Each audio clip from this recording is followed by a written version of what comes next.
నమస్తే. Welcome to hashtag you. నేను మీ Rajesh. So, ఇప్పుడు తెలంగాణ మరీ ముఖ్యంగా హైదరాబాద్.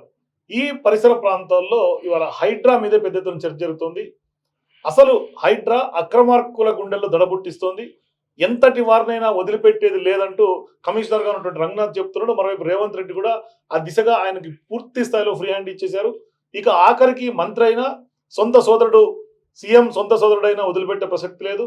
ఇట్లాంటి సందర్భాల్లో సీఎం సొంత సోదరుడికి కూడా ఇవాళ హైడ్రా దుర్గం చెరువు పరిసర ప్రాంతాల్లో ఉన్నటువంటి 204 భవనాలను గుర్తించి నోటీసులు ఇచ్చినటువంటి పరిస్థితి.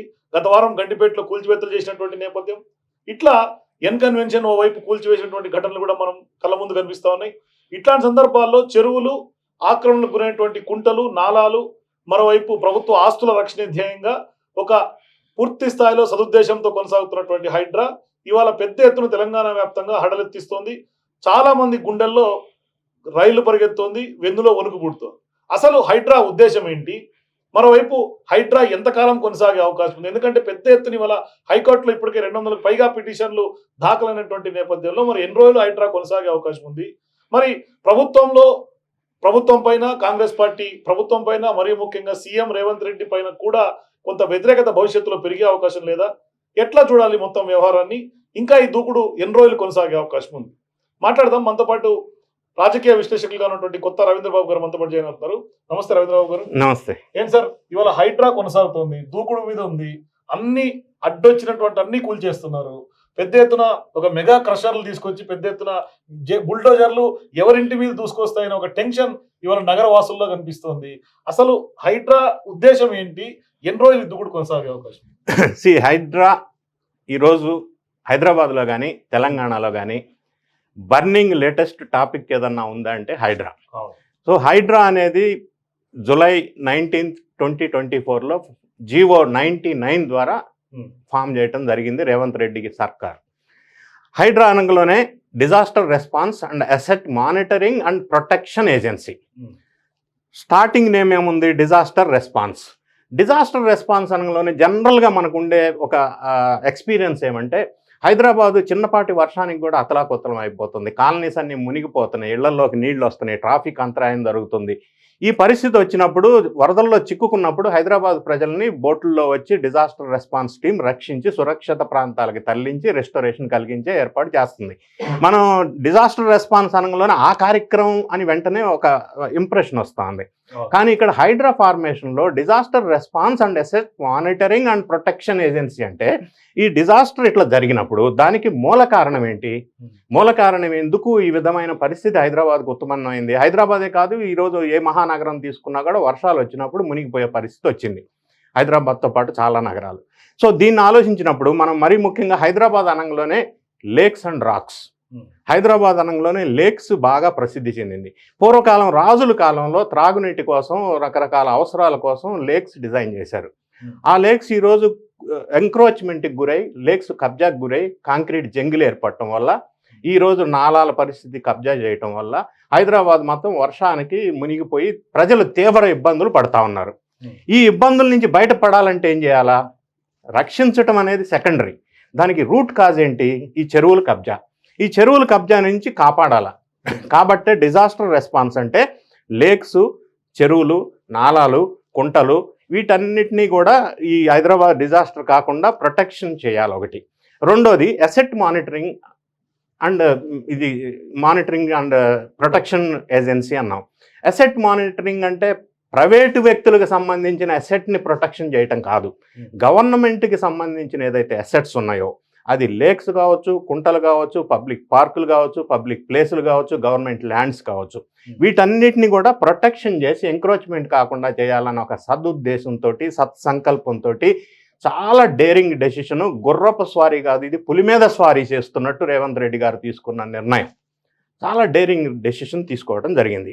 ఎందుకు జరిగిందంటే ఆయన మాట్లాడుతూ శ్రీకృష్ణుడు ఏమి ఉపయోగించాడు, భగవద్గీత స్ఫూర్తి అన్నారు. అంటే అర్జునుడు యుద్ధం చేయలేక మా వాళ్ళతో నేను ఎలా యుద్ధం చేయాలని భయపడుతుంటే శ్రీకృష్ణుడు చెప్పాడు, యుద్ధం చేయటం నీ ధర్మం, చెయ్యాలి, నువ్వుగా అది చేస్తుంది, ఆదేశిస్తే నువ్వు చేయాలన్నారు.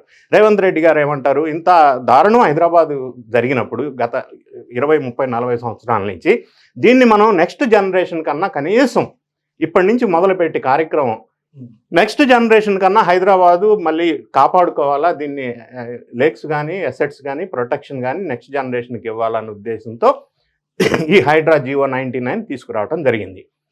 మీకు ఫర్ ఎగ్జాంపుల్ లేక్స్ ఎంక్రోచ్మెంట్ అన్నప్పుడు అతి బాధాకరమైన విషయం ఏంటంటే హైదరాబాద్ నడిబొడ్డులో బాగా పర్యాటక స్థానంగా పేరు ప్రఖ్యాతులు ఉన్నటువంటి హుసేన్ సాగర్ లేక్ తీసుకుందాం, బుద్ధుడి విగ్రహం. అది 1562లో అప్పట్లో నిజాం రాజులు నిర్మించారు. 1562 అప్పుడు నిర్మించినప్పుడు అది 1500 ఎకరాలు. ఈ రోజు ఆ లేక్ చూసినట్టయితే 500 ఎకరాలు ఉంది. అంటే 1000 ఏకర్స్ ఎంక్రోచ్మెంట్ గురైంది. 1000 ఏకర్స్ ఎంక్రోచ్మెంట్ అయింది. అదే చెప్తున్నా. ఆ 1000 ఏకర్స్ అంటే అది ప్రైవేట్గా వ్యక్తులు ఎంక్రోచ్మెంట్ మాత్రమే అని అనలేవు. అందులోనే నెక్లెస్ రోడ్ ఉంది, అందులోనే జలవిహార్ ఉంది, అందులోనే కొత్తగా కట్టిన సెక్రటేరియట్ ఉంది, గవర్నమెంట్కి సంబంధించిన GHM ఆఫీస్ ఉంది, ఈ బుద్ధ భవన్ సో ఇప్పుడు ఓవైసీ బ్రదర్స్ అదే ఆరోపణ చేస్తున్నారు. సో ఇవన్నీ కూడా అందులో కన్స్ట్రక్షన్స్ వచ్చినాయి. ఇప్పుడు సబ్జెక్ట్ మ్యాటర్ ఏంటి, ఈ లేక్ను ప్రొటెక్ట్ చేయాలి అని అంటే ఎక్కడి నుంచి స్టార్ట్ చేయాలా? ఫస్ట్ ఎక్కడోసారి స్టార్ట్ చేయాలా. తొలి అడుగు అనేది ఆరంభం అనేది అవసరం. ఇప్పుడు రంగనాథ్ గారిని ఎందుకు నియమించారంటే రంగనాథ్ గారు వరంగల్లో ఎస్పీగా పనిచేసినప్పుడు ఈ ఎంక్రోచ్మెంట్స్ మీద ఉక్కుపాదం మోపి ప్రొటెక్షన్ చేయడం జరిగింది. దాని బ్యాక్గ్రౌండ్ రికార్డ్ తీసుకొని ఆయన ఎఫిషియన్సీగా ఇక్కడ వీటిని ప్రొటెక్ట్ చేయగలడు అని ఆయన IPS ఆఫీసర్ని కమిషనర్గా నియమించారు. రాజకీయ ఒత్తిళ్ళు వచ్చే అవకాశం, ఎందుకంటే ఇప్పుడు సీఎం సొంత సోదరుడు వదలట్లేదు, మంత్రులు వదలట్లేదు, ఆఖరికి మాజీ కేంద్ర మంత్రులు వదలట్లేదు. పల్లం రాజు నుంచే ఆ స్టెప్ ఇనిషియేట్ తీసుకున్నారు. గంటిపేటలో కూల్చేతులు, కన్వెన్షన్, మరి కోర్టు ఇంటర్వ్యూ అయ్యే అవకాశం లేదు భవిష్యత్తులో. ఇక్కడ 2 అంశాలు. ఇప్పుడు హైడ్రా ఫామ్ చేసినప్పుడే తెలియక చేసింది కాదు, ఇవన్నీ వస్తాయని ఊహించి వచ్చే అవకాశం, కాన్సిక్వెన్సెస్ అనేవి ఖచ్చితంగా అసెస్మెంట్ చేసి అనాలిసిస్ చేసే ఈ పులి మీద స్వారీ లాంటి నిర్ణయాన్ని రేవంత్ రెడ్డి సర్కార్ తీసుకున్నారు. తీసుకున్న తర్వాత ఈరోజు వాళ్ళు ఈ కొద్ది కాలంలో ఏదైతే వర్క్ చేశారో జూలై 20th 19th జీవో వస్తే 20th రంగనాథ్ గారు కమిషనరు, చీఫ్ మినిస్టర్ గారు చైర్మన్గా ఈ సంస్థ ఏర్పడింది. అప్పటి నుంచి ఇన్ని కట్టడాలు కూల్చేసినారు. కూల్చేసిన కట్టడాలు చూస్తే ఇప్పుడు చాలామందికి ఒక ప్రజల్లో ఫీల్ కనుక ఇంటెలిజెన్స్ రిపోర్ట్ కానీ పబ్లిక్ ఫీల్ కానీ మనం గమనించినట్టయితే ఒక మంచి అభిప్రాయం ఏర్పడింది జనంలో. ఎందుకు అంటే ఫస్ట్ వీళ్ళు ఏం స్టార్ట్ చేశారు, సామాన్య ప్రజలు, పేద ప్రజలు, బడుగు బలహీన వర్గాలు కొనుక్కున్న అపార్ట్మెంట్స్ కూల్చివేయటం జరగల. క్వశ్చన్ ఏమంటే అది కూడా చేయాలా లేదా, విల్ డిబేట్ ఇట్. ఇప్పుడు మనం డిబేట్ చేద్దాం. ఫస్ట్ స్టెప్ వాళ్ళు ప్రయారిటైజేషన్ చేసుకున్నారు. హైడ్రా వాళ్ళు ఏం ప్రయారిటైజేషన్ చేసుకున్నారు, జీవో 99లో వాళ్ళకి ఇచ్చిన అంశాలు ఏమంటే లేక్స్, నాలాలు, కుంటలు, గవర్నమెంట్ స్థలాలు వీటన్నిటిని కాపాడాలా, స్థాయికి తీసుకురావాలా, గతంలో ఎట్లా ఉండేనో ఆ స్థాయికి తీసుకురావాలా. తీసుకురావాల్సింది భాగంగా ప్రయారిటీ ఏం పెట్టుకున్నారు, ఫస్ట్ స్టేజ్ ఏం చేయాలా, ఉన్న లేకుని ఇప్పుడు ఏ స్టేజ్లో అయితే ఉందో దాన్ని ముందు ఎంక్రోచ్ కాకుండా ఫర్దర్గా ఆపాలా. దాన్ని ముందు ఫర్దర్గా ఆపటం కోసం ఒకటి. రెండోది దీని తర్వాత నెక్స్ట్ మళ్ళీ ఏదైతే ఆల్రెడీ ఎంక్రోచ్ అయినాయో వాటిని తీసేయాలా. మూడో స్టెప్ భాగంగా మళ్ళీ వాటన్నిటిని పూర్వస్థాయిలో పునరుద్ధరించాలి. ఈ లక్ష్యాల్లో ప్రయారిటీ పెట్టుకొని వెళ్తున్నారు. సో ఫస్ట్ ప్రయారిటీ ఏంటి, లేక్లో అక్రమ నిర్మాణాలు జరిగినప్పుడు లైసెన్సెస్, పర్మిషన్స్ లేకుండా నిర్మాణాలు జరిగినాయో ఏదైతే ఉన్నాయో, కమర్షియల్స్ కావచ్చు లేకపోతే రెసిడెన్షియల్స్ కావచ్చు. కానీ ఇక్కడ పర్మిషన్ గురించి మాట్లాడుకుంటే పెద్ద విమర్శ ఏంటంటే ఈ ప్రభుత్వ శాఖలే పర్మిషన్లు ఇస్తాయి, మళ్ళీ ఈ ప్రభుత్వ శాఖలే ఇవాళ 10 ఏళ్ళు 20 ఏళ్ళ తర్వాత వచ్చి కూలుస్తున్నారు, ఎవరికి చెప్పుకోవాలి అనే ఒక ఆరోపణ ప్రజల నుంచి వస్తున్నటువంటి మాట. ఇక్కడ ఈ అంశం ఏంటంటే ఫస్ట్ స్టేజ్గా వీళ్ళు ఏం చేశారు, కన్స్ట్రక్షన్ స్టేజ్లో ఏదైతే ఉన్నాయో అవి కూల్చేశారు. అండర్ కన్స్ట్రక్షన్ స్టార్ట్ చేసినాయి, లేదా కన్స్ట్రక్షన్ అయిపోయి ఆక్యుపై కాకుండా ఉన్నాయి, లేదా కమర్షియల్ పర్పసెస్ కోసం కబ్జా చేసి పెట్టుకున్నాయి. ఇవన్నీ మొదటి దశలో కొన్ని గెస్ట్ హౌసెస్, ఫామ్ హౌసెస్ ఇవన్నీ కూల్చేశారు. ఇవి కూల్చేసిన తర్వాత నెక్స్ట్ స్టెప్ ఏంటి, ఇప్పుడున్న వాటిని మళ్ళీ వేరే ఏదైతే ఆక్రమణ జరిగినా వీటిని కొన్ని సందర్భాల్లో ఇక్కడ ఛాలెంజెస్ కొన్ని ఉన్నాయి. ఛాలెంజెస్ ఏమున్నాయి, ఆల్రెడీ FTLలోనో బఫర్ జోన్లోనో ఒక బిల్డరో అపార్ట్మెంటో ఒక కాలనీయో ఒక వెంచరో లేఅవుటో వేసినప్పుడు సామాన్య ప్రజానీకాలు హార్డ్ అండ్ మనీతో దాన్ని కొనుక్కుంటారు. అప్పట్లో వాళ్ళు దానికి పర్మిషన్ ఇచ్చారు కాబట్టి నేను కొనుక్కున్నా. నంబర్ 1. నంబర్ 2, కొనుక్కున్న వాడికి ఇది బఫర్ జోన్ ఉందని లేకపోతే FTLలో ఉందని ఇది పర్మిషన్ ఉందా లేదా అనే అవకాశాలు లేవు. ఈ రీజన్స్ వల్ల ఇప్పుడు ఏమంటున్నారు, మీరు చూసి తీసుకోవాలి కదా, కొనేటప్పుడు చూసుకోవాలి కదా అంటున్నారు. చూసి తీసుకోవాలి కరెక్టే, సామాన్య ప్రజానీకానికి తెలిసే అవకాశం లేదు. రెండోది, పర్మిషన్స్ ఇచ్చింది గవర్నమెంటే, కట్టుకోవడానికి కట్టింది బిల్డరు, కొనుక్కున్నది సామాన్య మధ్యతరగతి ప్రజలు, ఎంప్లాయీస్. సో ఇప్పుడు వీళ్ళని అల్టిమేట్ గా విక్టిమ్ ఎవరు ఇక్కడ? ఈ కొనుక్కున్నాడు విక్టిమ్. సో వాడు తప్పు ఖచ్చితంగా ఉందా అంటే వాడు తప్పు లేదు. ఎందుకు? పర్మిషన్ ఇరిగేషన్ వాళ్ళు ఇచ్చారు, పర్మిషన్ ఎంఆర్ఓ ఇచ్చారు, పర్మిషన్ రెవెన్యూ వాళ్ళు ఇచ్చారు, అన్ని డిపార్ట్మెంట్స్ పర్మిషన్ ఇచ్చారు, పంచాయతీ ఇచ్చారు. సో పర్మిషన్ ఇచ్చినవాడు ప్రథమ ముద్దాయి. ఆఖరికి కొన్ని వెంచర్లు ఎల్ఆర్ఎస్ లో వచ్చినటువంటి సందర్భాలు కూడా ఉంది. ఎల్ఆర్ఎస్ వచ్చినాయి, బీఆర్ఎస్ లో వచ్చినాయి, ప్రథమ ముద్దాయి. అయితే మనం గమనించినట్టయితే, ఒక అనాలిసిస్ చూసినట్టయితే, ఈ లేక్స్ ఎంక్రోచ్మెంట్ మనం ప్రధానంగా చూసినట్టయితే హైదరాబాద్ లో ఇంతకుముందు 500 చెరువులు ఉండేవి. ఇప్పుడు జిహెచ్ఎంసీ పరిధిలో 184 చెరువులు ఉన్నాయి. అంటే అన్ని కూడా మొత్తం పూర్తిగా రూట్ అవుట్ కబ్జా, కొన్ని లేవు, కొన్ని కబ్జా అయినాయి. సో ఇప్పుడు 1979 నుంచి 2013 వరకు నేషనల్ రిమోట్ సెన్సింగ్ ఏజెన్సీ ప్రకారం డేటా తీసుకున్నట్టయితే 61% లేక్స్ ఈ పీరియడ్లో కబ్జా అయిపోయినాయి. 61%. 2013 నుంచి ఇప్పటి వరకు ఎంత పర్సెంటేజ్ ఆఫ్ లేక్స్ కబ్జా అని పరిశీలించినట్టయితే 67.4% లేక్స్ కబ్జా అయిపోయినాయి. 500 లేక్లో 184 లేక్స్ మిగిలినాయి ఈ పరిధిలో. 184 మాత్రమే. ఇవన్నీ ఎందుకు, ఎట్లా కబ్జా అయినాయి అని మనం ఆలోచించినట్టయితే రెసిడెన్షియల్ అండ్ కమర్షియల్ కాంప్లెక్సెస్ వీటిల్లో 40% వరకు వాళ్ళు కబ్జా పెట్టుకున్నారు. తర్వాత ఇండస్ట్రీస్ అండ్ ఇవి ఉంటాయి కదా, ఇండస్ట్రీస్ అండ్ ఇన్ఫ్రాస్ట్రక్చర్ వాళ్ళు ఒక 25% కబ్జా పెట్టారు. అట్లానే అగ్రికల్చర్ అండ్ ఫార్మింగ్ కోసం 15% కబ్జా పెట్టారు. తర్వాత వేస్ట్ డెబ్రిస్, ఈ మెటీరియల్ డంప్ చేయడం కోసం ఒక 10% కబ్జా పెట్టారు. ఈ రీజన్స్ వల్ల, ఈ పర్సంటేజ్ ఆఫ్ రీజన్స్ వల్ల కబ్జా అనేది చెరువులకు గురైనాయి. ఈ చెరువులు ఇట్లా కబ్జా అవటం వల్ల ఎన్ని చెరువులు కుషించిపోయి అంటే, మీకు ఫర్ ఎగ్జాంపుల్ ఇప్పుడు హుస్సేన్ సాగర్ గురించి మాట్లాడుకున్నాం. అదేవిధంగా అవుట్స్కట్స్లో ఉన్నటువంటి అమీన్పూర్ అని ఒక అవుట్స్కట్స్లో 350 ఎకరాల చెరువు ఉండే. చర్చ జరుగుతుంది. ఎందుకంటే భారీ స్థాయిలో భవంతులు, భారీ స్థాయిలో అపార్ట్మెంట్స్ అక్కడ వచ్చినాయి, పెద్ద ఎత్తున హై రైజ్ బిల్డింగ్స్ అన్ని అక్కడ వచ్చినటువంటి. అంతేకాదు, చెరువు మధ్యలో రోడ్డు కూడా వేశారు. సో 350 రోడ్ వేసిన తప్పెవరిది? అదే అంటున్నా. ఇదే ఈ సీక్వెన్స్ వస్తే ఇప్పుడు రోడ్డు వేశారు, ఈ చెరువులు కబ్జా. 350 ఎకరాలు ఉన్న అమీన్పూర్ చెరువు ఈరోజు 205 ఎకరాలు ఉంది. ఇప్పుడు హుస్సేన్ సాగర్ ప్రస్తావించాం. ఈ విధంగా హైదరాబాద్లో ఉన్న ప్రముఖ లేక్స్ ఈరోజు ఎంతవరకు కబ్జా అయిపోయినాయి అంటే, హుస్సేన్ సాగర్ 75% కబ్జా అయిపోయింది లేకు, ఉస్మాన్ సాగర్ 60%, హిమాయత్ సాగర్ 55%, సామీర్పేట చెరువు 50%, సరూర్ నగర్ చెరువు 60%. ఈ విధంగా లేక్స్, పర్సంటేజ్ ఆఫ్ లేక్స్ టోటల్గా కబ్జా అయిపోయినాయి, కొన్ని పూర్తిగా కనుమరుగైపోయినాయి. వీటికి రీజన్స్ ఎందుకు ఇట్లా కబ్జా అయిపోయినాయి అంటే, ఒకటేమంటానంటే ల్యాక్ ఆఫ్ క్లియర్ బౌండరీస్. మీరు ఇందాక అడిగారు మాకెట్లా తెలుస్తుందని. సో గవర్నమెంట్ ఏం చేసి ఉండవలసిందంటే, ఈ రీజన్స్ ఎందుకు అయి ఉండొచ్చు అంటే, ఒకటి ల్యాక్ ఆఫ్ బౌండరీస్, లేదా lack of ownership in the government bureaucrats. వాళ్ళు మొదల నుంచే ఇది ఏరియా ఇది అని బౌండరీస్ ఫిక్స్ చేసి, అందరికీ తెలిసే విధంగా బోర్డులు ఫిక్స్ చేసి గతంలోనే చేసి ఉండుంటే, నా బోర్డు ఎవడన్నా కొనుక్కాటకి వెళ్ళినప్పుడు అక్కడ బోర్డు కనిపిస్తే వెనక్కి వెళ్ళిపోయాడు. సో ఈ lack of boundaries, lack of ownership 50% అనుకుంటే, ఇంకా తర్వాత మనకు వచ్చేసరికి గవర్నమెంట్ అథారిటీస్ ఎవరైతే ఉన్నారో వాళ్ళ ఎన్ఫోర్స్మెంట్ లేదు. వాళ్ళు దీని గురించి మానిటరింగ్ కానీ ఎన్ఫోర్స్మెంట్ కానీ లేకపోవటం. దాని రీజన్స్ మనం పరిశీలించినట్టయితే డేటా ప్రకారం 30%. ఇంకా కబ్జా ఎందుకు గురైందంటే, ఒక 20% కబ్జా ఎందుకు అయిందంటే రీజన్స్ మనం జనరల్గా ఆలోచించినట్టయితే, ల్యాండ్ రేట్స్ హైదరాబాద్లో భయంకరంగా పెరిగిపోతూ ఉన్నాయి. ల్యాండ్ కాస్ట్ ఎప్పుడైతే పెరిగిపోతా ఉందో, ఎవరైనా అక్రమార్కులు లేకపోతే వేరే ఆలోచన ఉన్నవాళ్ళు ఈ కబ్జా మీద ధ్యాస ఎక్కువ పెడుతున్నారు. ఈ ల్యాండ్ కాస్ట్ పెరిగిపోవటం వల్ల కబ్జా పెరిగిపోవటం అనేది ఒక 20% జరిగింది. సో ఈ ప్రధానమైన 3 కారణాల వల్ల చెరువులు మేజర్గా హైదరాబాద్లో కనుమరుగైపోయి కబ్జా అయిపోయే పరిస్థితికి వచ్చింది. కానీ వాస్తవానికి కూడా మీరు అన్నట్టుగా సామాన్యులు కొనుక్కున్నారు, ఓకే. కానీ ఇప్పటిదాకా ప్రభుత్వ వ్యవస్థలో ఉన్నటువంటి ఇరిగేషన్ అయినా, మున్సిపాలిటీ అధికారులైనా, రెవెన్యూ అధికారులైనా, హైదరాబాద్ సిటీలో ఉన్నటువంటి రెవెన్యూ అధికారులు ఎక్కడుంటారో చాలా మంది సామాన్యులకు తెలియదు. ఇరిగేషన్ అసలు పూర్తి స్థాయిలో ఇప్పటివరకు నిద్రావస్థలో ఉన్నటువంటి పరిస్థితి. ఇవాళ వాళ్ళ ఆక్రమణలు గుర్తించి నోటీసులు ఇచ్చి పెద్ద ఎత్తున కూల్చివేతలకి రంగం సిద్ధం చేస్తున్నటువంటి క్రమాన్ని ఎట్లా చూడాలి? ఎందుకంటే ఇప్పటిదాకా కనీసం వాళ్ళ పరిసర ప్రాంతాల్లో ఉన్న చెరువు పట్ల పెద్ద ఎత్తున ఉద్యమాలు జరిగినాయి. మా చెరువును కాపాడడానికి మొరపెట్టుకున్నారు చాలా మంది ఇదే ప్రభుత్వ వ్యవస్థలకు. కొంతమంది ఎన్జిటిలో పిటిషన్లు వేసినటువంటి వాళ్ళు ఉన్నారు, గ్రీన్ ట్రిబ్యునల్స్కి వెళ్ళారు, కోర్టులకు వెళ్ళారు. మరోవైపు చెరువు కబ్జాల మీద పెద్ద ఎత్తున కొంతమంది ఎన్జిఓలు ఫైట్ చేస్తున్నారు, పర్యావరణవేత్తలు కొన్ని ఏళ్ళుగా గగ్గోలు పెడుతున్నారు.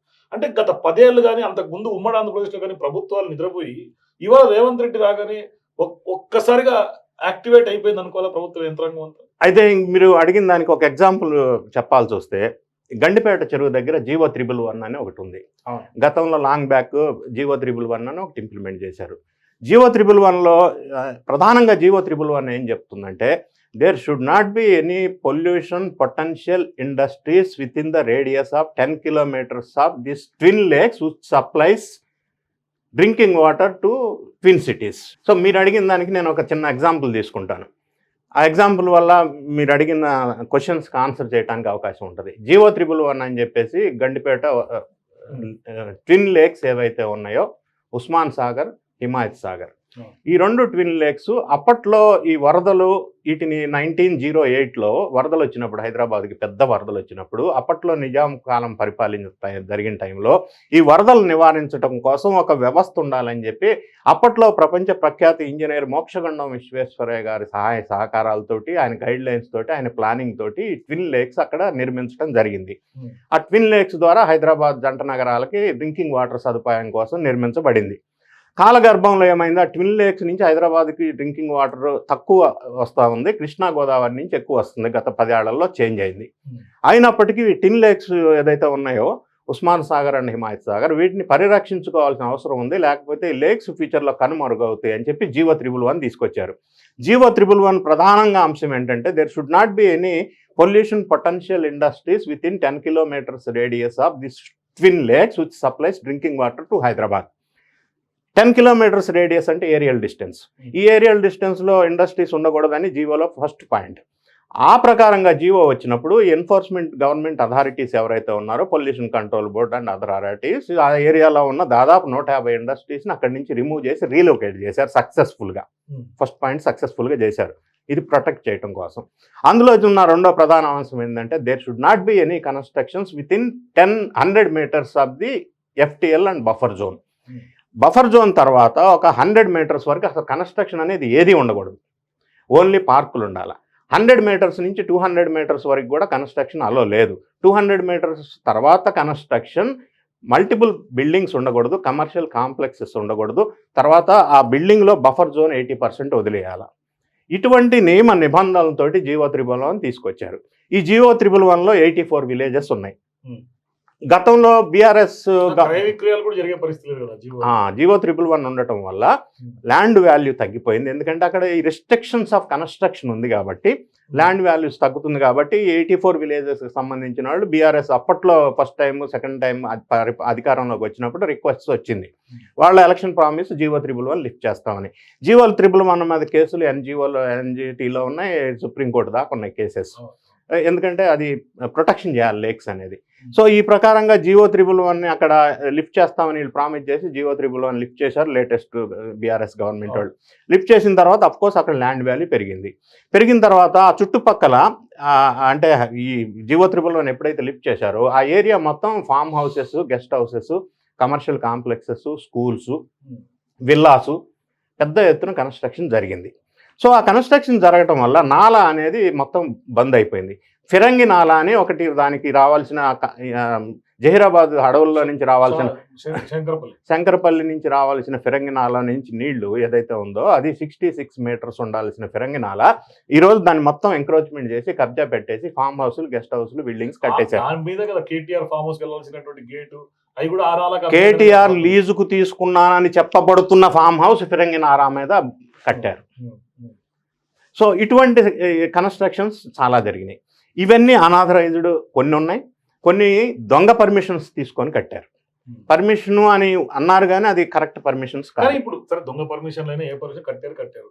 కూల్చివేతలు అనేది దానికి ఎండ్ కార్డ్ అవుతుంది. ఎందుకంటే ఇప్పుడు మీరు అన్నట్టుగా ఇన్ని చెరువులు కబ్జా అయినాయి. మొన్న తమ్మారెడ్డి భరద్వాజ్ చెప్పినట్టుగా కూల్చుకుంటూ పోతే 50% హైదరాబాద్ని కూల్చేయాల్సినటువంటి పరిస్థితి. ఫర్ ఎగ్జాంపుల్ ఇప్పుడు సీఎం సోదరుడుగా ఉన్నటువంటి తిరుపతి రెడ్డి అద్దె ఉన్నటువంటి ఇంటికి నోటీస్ ఇస్తే దుర్గం చెరువు చుట్టూ ఉన్నటువంటి ఇనార్బిట్ మాల్ అయినా అక్కడ ఉన్నటువంటి సాఫ్ట్వేర్ కంపెనీలైనా అన్ని బఫర్ జోన్ల కిందకి వచ్చేవి. కేవలం 204 భవనాలు ఏదైతే గుర్తించి రెవెన్యూ ఇవాళ నోటీసులు జారీ చేసిందో అది ఆ రెసిడెన్షియల్ భవనాలకే పరిమితమా, లేదంటే కనుక ఇప్పుడు కమర్షియల్ కాంప్లెక్స్ ఇనార్బిట్ మాల్ కూడా ఖచ్చితంగా దుర్గం చెరువు బఫర్ జోన్ లోనే ఉంటుంది. ఐలాబ్స్ అనే ఒక సాఫ్ట్వేర్ కంపెనీలు ఉంది, అక్కడ పెద్ద గ్లోబ్ లాగా ఇట్లా చాలా కంపెనీలు ఉన్నాయి. మరి వాటన్నిటిని కూల్చుకుంటూ పోతే ఇదొక కొత్త విధ్వంసం కాదా అనేది లేదు. ఇప్పుడు ఒక ఏదైతే జరిగిపోయిందో ఒక తప్పు, దాన్ని రికవరీ చేయటం కోసం, సరి చేయటం కోసం ఒక వ్యవస్థను ఏర్పాటు చేసి ఒక సిస్టమ్, ఒక ఇంప్లిమెంటేషన్ స్టార్ట్ చేసినప్పుడు it may take some years to get back. వైభవం మళ్ళీ చెరువులకు తీసుకురావాలంటే కొన్ని సంవత్సరాలు పడుతుంది. ఇది ఒక రోజు ఒక సంవత్సరం అయ్యే పని కాదు. ఫస్ట్ పాయింట్, ఇది లాంగ్ ప్లానింగ్ ప్రాసెస్. రెండో పాయింట్, ఈ లాంగ్ ప్లానింగ్ ప్రాసెస్ ఇప్పట్లో సాధ్యమేనా అనేది ఒక క్వశ్చన్. ఇప్పుడున్నటువంటి పరిస్థితుల్లో ఇప్పుడు 100 అడుగులైనా మొదటి అడుగుతో ప్రారంభం అవుతుంది. వీళ్ళు ప్రారంభించారు, ఒక అడుగు వేశారు. ఈ అడుగు ఇంకా ముందుకెళ్తే ఫస్ట్ స్టేజ్ మనం ఇంతకుముందు అనుకున్నట్టుగా అండర్ కన్స్ట్రక్షన్లో ఉంది, కన్స్ట్రక్షన్ స్టార్ట్ అయింది, లేదా పబ్లిక్ ఇబ్బంది లేని వాటిని డిమాలిష్ చేయడం జరిగింది. నెక్స్ట్ ఇప్పుడు క్వశ్చన్ ఏమొస్తుందంటే, పర్మిషన్ ఇచ్చాడు, ఇరిగేషన్ వాళ్ళు ఇచ్చారు, రెవెన్యూ వాళ్ళు ఇచ్చారు, బిల్డింగ్ ప్లానింగ్ వాళ్ళు ఇచ్చారు, అప్రూవల్ అయిపోయింది, నేను ఇల్లు కట్టుకున్నా, బిల్డర్ అమ్మేశాడు, కాలనీ వేసాడు, కొనుక్కున్నా. ఇప్పుడు అల్టిమేట్గా విక్టిమ్ కొనుక్కున్నాడు అవుతున్నాడు. అమ్మినోడు బాగానే ఉన్నాడు, పర్మిషన్ ఇచ్చినోడు బాగానే ఉన్నాడు. సో ఇది ఎట్లా, ఇది ఒక బిగ్ ఛాలెంజ్ ఉంది. ఈ ఛాలెంజ్ని ఎట్లా హ్యాండిల్ చేయాలనేది ఒక బిగ్ ఛాలెంజ్.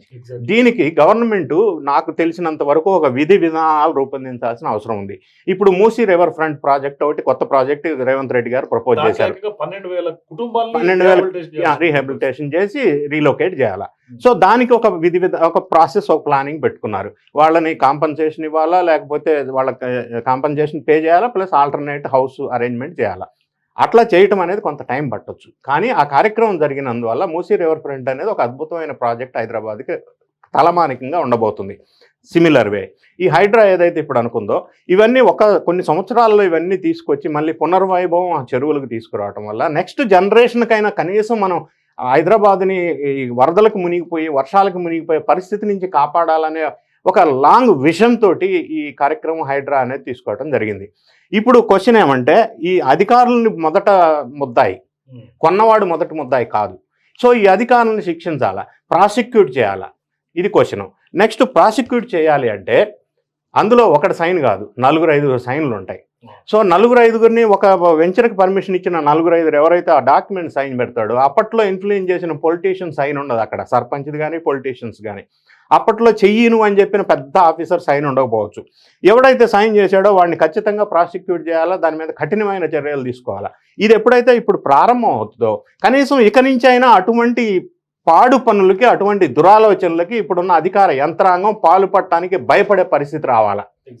ఆ పరిస్థితి వచ్చిందంటే ఈ హైడ్రా లక్ష్యం నెరవేరినట్టు. కనీసం ఇక నుంచి అయినా ఆ పరిస్థితి నుంచి బయటకు వస్తాం.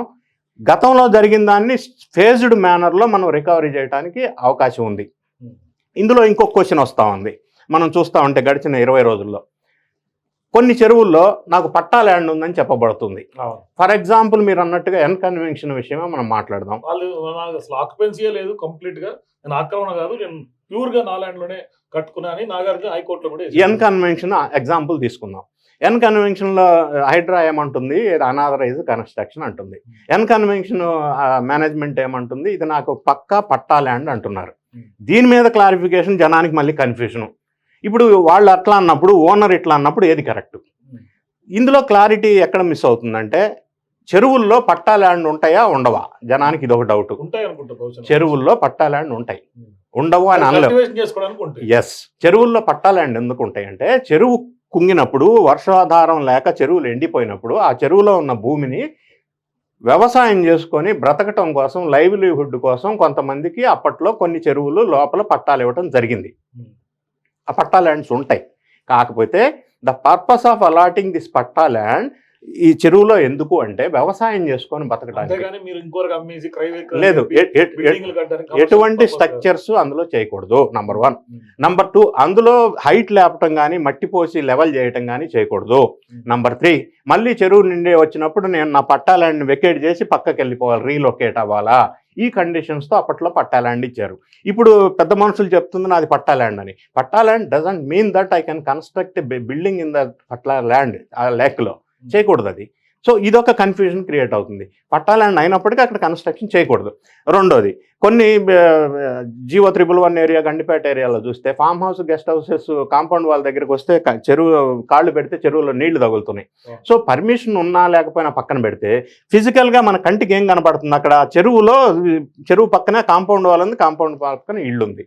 ఈ నాలాలు కబ్జా చేయటం, చెరువు లోపల FTL కబ్జా చేయటం, మళ్ళీ FTL అనంలోని FTL ఏంది, బఫర్ జోన్ ఏందని మళ్ళీ చాలా మందికి రకరకాల కన్ఫ్యూజన్, డౌట్స్. ఇప్పుడు ఫర్ ఎగ్జాంపుల్ బఫర్ జోన్ ఎంత ఉంటుందని కూడా చాలా మంది సో ఇవన్నీ విషయాలు ఇప్పుడిప్పటికే జనానికి అవేర్నెస్ స్టార్ట్ అయిపోయింది. ఇప్పుడు అవేర్నెస్ స్టార్ట్ అయిపోయి జనంలో కనుక ఒక చైతన్యం వచ్చినట్టయితే జరిగింది పక్కన పెట్టినా కూడా ఇక్కడి నుంచి అయినా కనీసం అటువంటి జరగకుండా ఉంటే మనం కొంతవరకు ఈ హైడ్రా ఆలోచన సక్సెస్ అయిన విధంగా మనం భావించవచ్చు. ఇప్పుడు ఎఫ్టీఎల్ తీసుకున్నట్టయితే గండిపేట చెరువు కనుక తీసుకున్నట్టయితే 1790 మీటర్స్ ఎఫ్టీఎల్. సో అంటే ఆ చెరువు ఫుల్గా నిండినప్పుడు 1790 మీటర్స్ వరకు హైట్ వరకు ఫుల్ అవుతుంది. ఆ ఫుల్ అయిన తర్వాత అది బఫర్ జోన్లోకి వెళ్తుంది. ఆ చెరువుకు ఒక 30 meters 50 meters depending on the size of the lake buffer zone ఉంటుంది. ఈ బఫర్ జోన్ ఎఫ్టీఎల్ అంటే చెరువే. ఎఫ్టీఎల్ కంటే మునిగి ఇంకా ఎక్కువ బఫర్ జోన్లోకి వెళ్తాయి. ఈ బఫర్ జోన్లోకి వెళ్ళిన తర్వాత మళ్ళీ నాలాల నుంచి నీళ్లు గొలుసు కట్టు చెరువులోకి ఫ్లో ఉంటుంది. ఇది సిస్టమ్ డెవలప్ చేశారు అప్పట్లో మంచి ఆలోచనతోటి, ప్లానింగ్ తోటి. ఇవన్నీ మనం కబ్జా పెట్టేసి నాకు పర్మిషన్ ఉందని ఒకడు, లేకపోతే పర్మిషన్ ఇచ్చింది గవర్నమెంట్ కదా నేను ఎందుకు ఖాళీ చేయాలని ఇంకోరో, ఇట్లా పోతే మన లక్ష్యం నెరవేరదు. ఫ్యూచర్కైనా మనం Hyderabad liveable city, lake city. For example Bengaluru కానీ చెన్నై కానీ మనం కాంపిటేటివ్ సౌత్ ఇండియన్ లో మెట్రో సిటీ చూస్తే చిన్నపాటి వర్షం వచ్చినా బోట్లు వేసుకుని వీటి వల్ల ఏమవుతుంది, భూగర్భ జలాలు అంతరించిపోతా ఉన్నాయి. ఈ eco system biological eco system దెబ్బతింటుంది. తర్వాత అందులో ఏదైతే పక్షులు, అమీన్పూర్ చెరువు తీసుకున్నాం, దాని ప్రత్యేకత ఏంటంటే రకరకాల బయోలాజికల్ ఎకో సిస్టమ్ మెయింటైన్ అవడం వల్ల పక్షులు రావటం, వీటన్నిటికీ ఒక ప్రత్యేకత ఉంది. ఈ ఎకో సిస్టమ్ మనం మెయింటైన్ చేయకపోయినట్టయితే ఈ డిజాస్టర్స్కి దారితీస్తుంది. ఈ మధ్య కేరళలో జరిగింది కానీ, వాయనాడులో కానీ, ఉత్తరాఖండ్లో కానీ ఈ మధ్య జరిగిన అతి భయంకరమైన ఈ ఫ్లడ్డింగ్ ఎందుకు జరుగుతుందంటే ఎకో సిస్టమ్ సమతుల్యం లేకపోవటం వల్ల ఇవన్నీ జరుగుతున్నాయి. సో ఇవన్నీ మనం ప్రొటెక్షన్ చేసుకోవటం వల్ల ఒక సమతుల్యతను కాపాడాల్సిన అవసరం ఉంది ఫ్యూచర్ జనరేషన్. సో భవిష్యత్తులో హైడ్రా సపరేట్ పోలీస్ స్టేషన్ పెట్టాలని ఒక ఆలోచన ఉంది, హైడ్రా చట్టం తీసుకొచ్చే ఒక ఆలోచన చేస్తుంది ప్రభుత్వం. ఇవన్నీ వస్తే ఇంకా ఎంత మేర పటిష్టమయ్యే అవకాశం ఉంది, అంటే ఇంకా హైడ్రా ఒక సూపర్ పవర్ గా అవతరించే అవకాశం ఉంది. హైడ్రా ఖచ్చితంగా మంచి స్ట్రెంథన్ చేసే అవకాశం ఉంది. ఈ రోజు వరకు హైడ్రా ఫామ్ అయ్యి 20-25 రోజుల్లోనే 3500 మంది ఎంప్లాయీస్ ఉన్నారు అందులో. సో ఇందులో ఇంకా స్ట్రెంథన్ చేయడం కోసం హైడ్రా సపరేట్ పోలీస్ స్టేషన్, వాళ్ళే ఎఫ్ఐఆర్ బుక్ చేయటం, వాళ్ళే ప్రాసిక్యూట్ చేయటం, తర్వాత వాళ్ళకు ఒక లీగల్ సెల్, ఒక డేటా, ఒక రీసెర్చ్, ఇవన్నీ వింగ్స్ తర్వాత విస్తారంగా బయటికి ప్రపంచంలో పెద్ద ఎత్తున హైడ్రా వస్తూ ఉంటారు, రాబోయే అవకాశం ఉంది. దీన్ని ఇప్పుడు ప్రజల మూడు కానీ ఎవరు కూడా, ఏ రాజకీయ పార్టీ కూడా ఏది అక్రమ నిర్మాణాలు కోల్చొద్దు, చెరువులు కబ్జా అయినా పర్వాలేదు అని చెప్పే దమ్ము ధైర్యం ఏ రాజకీయ పార్టీకైనా ఉందా? నెంబర్ 1. నెంబర్ 2, రేవంత్ రెడ్డి గారు ఒక స్ట్రాటజిక్ డెసిషన్, ఒక లాంగ్ విజన్తో తీసుకున్న నిర్ణయం వల్ల ప్రజల నుంచి మంచి స్పందన రావటం వల్ల రాబోయే రోజుల్లో ఎలక్షన్లో మైలేజ్ వస్తుందని రాజకీయంగా మాట్లాడకపోయినా కూడా ఒక మంచి నిర్ణయం తీసుకున్నప్పుడు ప్రజలు హర్షించాలి. రెండోది, ఈ కార్యక్రమాలు ఇట్లా జరుగుతున్నప్పుడు కార్ల్ మార్క్స్ సిద్ధాంతం ప్రకారం ఒక గవర్నమెంట్ కానీ ఒక వ్యక్తి కానీ పెత్తందారీ వ్యవస్థ మీద దాడి జరిగినప్పుడు ప్రజలు హర్షిస్తారు. ఇప్పుడు జరుగుతున్న ఈ ఎంక్రోచ్మెంట్స్ సామాన్య భేద బడుగు వర్గాల ఎంక్రోచ్మెంట్స్ చేయరు. చెరువులు తక్కువ, ఏదో గుడిసేసుకుంటారు, ఏదో బిల్డర్ మాయ బాటల్లో పడి ఇల్లు కొనుక్కుంటారు, అపార్ట్మెంట్స్. కానీ ప్రధానంగా ఇది కారణభూతులైన భూస్వామి వర్గం ఎవరైతే ఉన్నారో వాళ్ళల్లో కొంత భయం రావాలా, వాళ్ళు ఆపేయాలా. సో ఈ కార్యక్రమాలు ఇట్లా జరుగుతున్నప్పుడు ప్రజల నుంచి మద్దతు వస్తూ ఉంది. పొలిటికల్ పార్టీస్ అన్ని సమర్థిస్తూ ఉన్నారు. దీన్ని ముందుకు తీసుకెళ్లాలా, తెలంగాణ రాష్ట్రం మొత్తం విస్తరించాలా అనే అభిప్రాయం విస్తృతంగా వస్తూ ఉంది. రేవంత్ రెడ్డి గారు అయితే ప్రస్తుతానికి హైదరాబాద్ వరకు దీన్ని కన్ఫైన్ చేయాలని ఒక ఆలోచన అయితే నిన్న తాజాగా ఆయన చేసినటువంటి చిట్ చాట్ లో చెప్పినటువంటి పరిస్థితి. అయితే రేవంత్ రెడ్డి గారు మీరు అన్నట్టు ఏంటంటే ఫస్ట్ దీన్ని హైదరాబాద్కి పరిమితం చేయటం, హైదరాబాద్లో స్ట్రెంథన్ చేయటం, ఎస్టాబ్లిష్ చేయటం, ఇక్కడ సక్సెస్ఫుల్గా ప్రూవ్ చేయటం, ఆ తర్వాత మిగతా నగరాలకు విస్తరణ అనేది సెకండరీ స్టేజ్. దీన్ని ఇక్కడ చూసుకొని ఆంధ్రప్రదేశ్ పక్కనున్న ఆంధ్రప్రదేశ్ రాష్ట్రంలో కూడా ఇటువంటి వ్యవస్థ రావాలని ఆశిస్తూ ఉన్నారు. అంటే ఇంత మంచి స్పందన వచ్చిన ఒక మంచి కార్యక్రమాన్ని ప్రజలందరూ సహకరిస్తున్నారు కాబట్టి ఇది సక్సెస్ అవుతుంది. నెక్స్ట్ జనరేషన్ మనం ఇటువంటి ఎకో సిస్టమ్ దెబ్బతినకుండా లేక్స్ను ప్రొటెక్ట్ చేసుకుంటూ ముందుకెళ్ళాలా. కబ్జాదారులు ఎవరైతే ఉన్నారో వాళ్ళకి రియలైజేషన్ అవ్వాలా. మూడోది, ఎవరైతే తెలుసో తెలియకో చిన్న చితకాళ్ళు ఇళ్ళు అపార్ట్మెంట్స్ కట్టుకున్నారో 20-30 years బ్యాక్ కట్టుకొని ఉంటాడు. ఇప్పుడు హైడ్రా వాళ్ళు వాళ్ళని కోల్చటంలా అది సెకండ్, థర్డ్, ఫోర్త్ ఫేజ్. ఎందుకంటే వాళ్ళకు కూడా గవర్నమెంట్ విధి విధానాలు ఫ్రేమ్ చేయాలా. ఇక్కడ నుంచి నాకు తెలుసో తెలియకో నేను కట్టుకున్న గవర్నమెంట్ మిస్టేక్ ఉంది, వాళ్ళని ప్రాసిక్యూట్ చేయాలా, నాకు రీలొకేట్ చేయాలా, కాంపన్సేషన్ పే చేయాలా. ఎవరైతే ఉన్నారో పేదలు, బడుగు బలహీన వర్గాలు, మధ్యతరగతికి సంబంధించిన ఓనర్స్ ఎవరైతే ఉన్నారో వాళ్ళకి నష్టం జరగకుండా, కష్టం జరగకుండా ఏ విధమైన ఆలోచనతోటి దీన్ని విధి విధానాలు రూపొందించాలనేది గవర్నమెంట్ నెక్స్ట్ స్టెప్లో ప్లాన్ చేస్తుంది. ఇవన్నీ ప్లాన్ చేసుకుంటూ హైడ్రా ఒక సిస్టాన్ని, ఇన్స్టిట్యూషన్ని స్ట్రెంథన్ చేసుకుంటూ స్లోగా స్టెప్ బై స్టెప్ వెళ్ళటం వల్ల ప్రజల్లో ఉన్నటువంటి ప్రధాన చర్చ ఏంటంటే హైడ్రా దూకుడు మీద కొనసాగుతుంది, 20 రోజులుగా అన్ని కూల్చుకుంటూ వెళ్తోంది. కానీ ఇది ఎంతకాలం కొనసాగే అవకాశం ఉన్న ఒక చర్చ అయితే, గతంలో కేసీఆర్ ప్రభుత్వంలోకి వచ్చినటువంటి తొలినాళ్ళలో కూడా ఇట్లాంటి ఘటనలు జరిగినాయి. ఇది ఎక్కువ రోజులు కొనసాగే అవకాశాలు లేవు, ఇది ఏదో తూతూ మంత్రంగా చేసి ఆపేస్తారనేది ప్రజలు అనుకుంటున్నటువంటి మాట. మన్నలు వస్తున్నాయి, కొంత పాజిటివ్ ఫీడ్బ్యాక్ వస్తుంది, అది రెండో అంశం అయితే. ఇది చేస్తే బాగుంటుందని అనే వాళ్ళు చాలా మంది ఉన్నారు. ఎంతకాలం జరుగుతున్నది ఒక ఆలోచన ఒక కొంతుంది. కానీ రేవంత్ రెడ్డి గారు అయితే మాత్రం ఖచ్చితంగా స్ట్రింజెంట్ గా అసలు ఎక్కడ కూడా వెనకడుగు వేయకుండా ఎవరున్నా వదిలిపెట్టేది లేదని ఆయన కూడా చాలా క్లారిటీగా చెప్తున్నటువంటి పరిస్థితి. ప్రజల్లో ఈ డౌట్ రావడానికి కారణం ఏంటంటే, గతంలో బీఆర్ఎస్ గవర్నమెంట్ ఏర్పాటు చేసిన తర్వాత హైదరాబాద్లో మాదాపూర్లో అయ్యప్ప సొసైటీలో 100 ఫీట్ రోడ్డు దగ్గర అటు ఇటు ఉన్న అనాథరైజ్డ్ కన్స్ట్రక్షన్ ఐడెంటిఫై చేయటం, మార్కింగ్ చేయటం, ఫ్రంట్ సైడ్ కొంత గోడలు పగలగొట్టడం, తర్వాత చప్పుడు లేకుండా ఆగిపోవటం. ఈ ఒక్కటి ఏదైతే జరిగిందో సంఘటన, దాన్ని బేస్ చేసుకుని ప్రజల్లో కూడా ఈసారి కూడా మళ్ళీ అదే జరుగుతుంది, ఫండ్ కలెక్షన్ కోసం ఇచ్చేసారని ఇనీషియల్ ఫ్యూ డేస్లో ఒక అభిప్రాయం ఉండే. కానీ ఈరోజు the way HYDRAA is moving towards, అంటే ఇంత ఎన్కన్వెన్షన్ లాంటి కూల్చడం, లేదంటే ఇప్పుడు సొంత సీఎం రేవంత్ రెడ్డి బ్రదర్కి, లేదంటే దుర్గం చెరువు చుట్టూ ఉన్నటువంటి ఆ విల్లాలకి ఆ బడాబాబులందరూ కూడా నోటీసులు ఇవ్వడం చూస్తుంటే ఇది ఒక పర్ఫెక్ట్ మెసేజ్ పబ్లిక్ లేకి పంపించే ప్రయత్నం రేవంత్ రెడ్డి చేస్తున్నారు. ఖచ్చితంగా మెసేజ్ వెళ్ళింది. రెండోది, చాలా చెరువులు కబ్జాలలో ఎడ్యుకేషనల్ ఇన్స్టిట్యూషన్స్ వచ్చినాయి, పేరు ప్రఖ్యాతులు చెందిన పొలిటీషియన్స్. సో వాళ్ళని కూడా వాటిని కూల్చాలనే డిమాండ్ ఉంది. కానీ ఈ స్టేజ్లో ఫస్ట్ ఫేజ్లో వాటికి కొంత టైం ఇవ్వాలి, వాళ్ళకి రీలొకేషన్ ఇవ్వాలి. ఎందుకంటే ఈ చెరువులు కబ్జా నుంచి కాపాడటం ఎంత ముఖ్యమో, స్టూడెంట్స్ భవిష్యత్తు ఇంకా ముఖ్యం. కాబట్టి అది డిస్టర్బ్ కాకుండా వాళ్ళని ఎట్లా రీలొకేట్ చేయాలో ఎంత టైం ఇవ్వాలా, ఇదొక సబ్జెక్టు. అలానే తెలిసో తెలియకో కొన్నవాడిని డిస్టర్బ్ కాకుండా ఎట్లా చేయాలి, వీటన్నిటి మీద ఒక వెనకాల రాజకీయ కక్ష జరిగే అవకాశం. ఎందుకంటే ఇప్పుడు ఫర్ ఎగ్జాంపుల్ తీసుకుంటే ఓవైసీ బ్రదర్స్ తెర మీదకి రాగానే బీజేపీ వాళ్ళు పెద్ద ఎత్తున ఆందోళన చేస్తారు. ఖచ్చితంగా ఓవైసీ బ్రదర్స్ నిర్మించినటువంటి చెరువులో మధ్యలో కట్టుకున్నటువంటి కాలేజీలు కూల్చాలని రాజాసింగ్ మాట్లాడుతున్నాడు, మొన్న ఎంపీగా పోటీ చేసిన మాధవీలత మాట్లాడుతుంది, కార్పొరేటర్లు ఫిర్యాదులు చేస్తున్నారు. ఇట్లా స్థానికంగా బీఆర్ఎస్ మీద కాంగ్రెస్, కాంగ్రెస్ మీద బీఆర్ఎస్, బీఆర్ఎస్ మీద బీజేపీ, బీజేపీ వాళ్ళు బీఆర్ఎస్ మీద, ఇట్లా ఒకరికొకరు పొలిటికల్ చదరంగంలో హైడ్రా ఇరుకును పడే పరిస్థితి లేదంటారా? ఈ పొలిటికల్ చదరంగంలో ఎస్సెన్స్ మనం తీసుకున్నట్టయితే వీళ్ళందరూ కూడా అన్ని పొలిటికల్ అపోజిషన్ సేమ్ పార్టీ అందరూ కూడా అనేది ఏంటంటే, నాది కూల్చు తప్పు చేస్తే, కానీ ముందు రాజేషుది కూల్చు, ఇంతే తప్ప అసలు కూల్చనే వద్దు, ఈ కార్యక్రమం ఆపే అని ఎవడ అనే పరిస్థితి లేదు. తప్పుంటే నాది నేనే కూల్చుకుంటా. దాన్ని బట్టి ఈ చదరంగంలో ఏంటంటే, నాది కూల్చొద్దు కూల్చు, కానీ ముందు అతందు కూల్చు అని అతనంటే ముందు ఇతందు కూల్చు అని ఈడు అంటున్నాడు. అంతే తప్ప పొలిటికల్ చదరంగంలో వాళ్ళు కూడా ఎవరు కూడా అసలు ఎవరిదే కూల్చొద్దు ఇట్లానే ఉంచేదని ఎవరు అనటానికి లేదు. ఏ విధంగా విజ్ఞత అవుతుంది అది ఒక మంచి కార్యక్రమం స్టార్ట్ చేసినప్పుడు? ఈ విధంగా తీసుకెళ్లటం వల్ల ఇది ఎన్నో ఇతర రాష్ట్రాలకు కానీ వేరే స్టేట్స్కి కానీ ఇది ఒక రోల్ మోడల్గా నిలిచే అవకాశం ఉంది. ఇది సక్సెస్ అవ్వటం వల్ల ఇది ఒక మంచి కార్యక్రమం కాబట్టి దీన్ని తప్పు పట్టాల్సిన అవసరం లేదు. ఒకే ఒకటి ఏంటంటే, ఈ కూల్చే హైడ్రా కూడా ఒక మానవీయ కోణం కూడా ఉండాలి, ఇందులో ఒక విచక్షణ ఉండాలా, ఒక స్ట్రాటజిక్ బేస్డ్ డెసిషన్స్ ఉండాలా, ఏది ఎప్పుడు కూల్చాలా అనేది ఒక దానికి రీసెర్చ్ అండ్ స్టడీ ఉండాలా, బేస్ ఉండాలా. కంప్లైంట్ వచ్చిన వెంటనే కూల్చేయటం అనేది కాదు. ఇవన్నీ అంశాలను కూడా హైడ్రా దృష్టిలో పెట్టుకొని ముందుకెళ్లాల్సిన అవసరం ఉంది. ఇంకొకటి ఏమంటానంటే, నేను ఇంకా విస్తృతంగా ముందుకెళ్ళటం కోసం ఈ హైడ్రా మేబీ రాబోయే రోజుల్లో ఒక ఓపెన్ పబ్లిక్ యాప్ ఒకటి తయారు చేసి పబ్లిక్ లో వదిలేసి, ఆ యాప్ లోనే నేను బుద్ధ ఆఫీస్కి వెళ్ళి నేను కంప్లైంట్ ఇవ్వలేను. సో ఆ యాప్ లో ఓపెన్ చేసి ఫలానా బాచుపల్లి ఒక పెద్ద చెరువు ఉంది, బిన్కుంట అని చెరువు, outskirts of the Hyderabad, 42 acres ఉన్న చెరువు బిన్కుంట బాచుపల్లిలో ఈరోజు 35 ఏకర్స్ మాత్రమే ఉంది.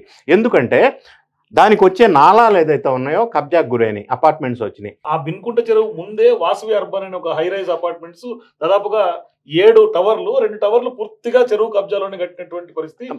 గత ప్రభుత్వం సిఎస్ఆర్ కింద ఇచ్చేసినటువంటి వారి అని పెద్ద ఎత్తున ఆరోపణలు వస్తాను దాని మీద. అటువంటి ఇప్పుడు 42 ఏకర్స్ ఉండాల్సిన బిన్కుంట బాచుపల్లి చెరువు 35 ఏకర్స్ వచ్చిందంటే ఇటువంటి కట్టడాలు రావటం ఒక ఎగ్జాంపుల్ తీసుకున్నాం మనం, ఇది just only an example. So ఇటువంటి కారణాలన్నింటినీ ఇక నుంచైనా అవాయిడ్ చేసి స్ట్రీమ్ లైన్ చేసి స్ట్రెంగ్త్ తీసుకెళ్లి ముందుకు తీసుకెళ్ళటం వల్ల హైదరాబాద్ ఒక లివబుల్ సిటీగా, ఒక బ్యూటిఫుల్ లేక్ సిటీగా. కానీ మీరు అంటున్నారు ఇప్పుడు ఆ చెరువే కాదు, ఇంకా ఫర్ ఎగ్జాంపుల్ ఏదైనా వేరే చెరువు తీసుకున్నా ఇప్పుడు మీరన్నట్టుగా ఒక 10 ఎకరాలు 20 ఎకరాలు కబ్జాకు గురైంది అనుకుందాం చెరువు FTL.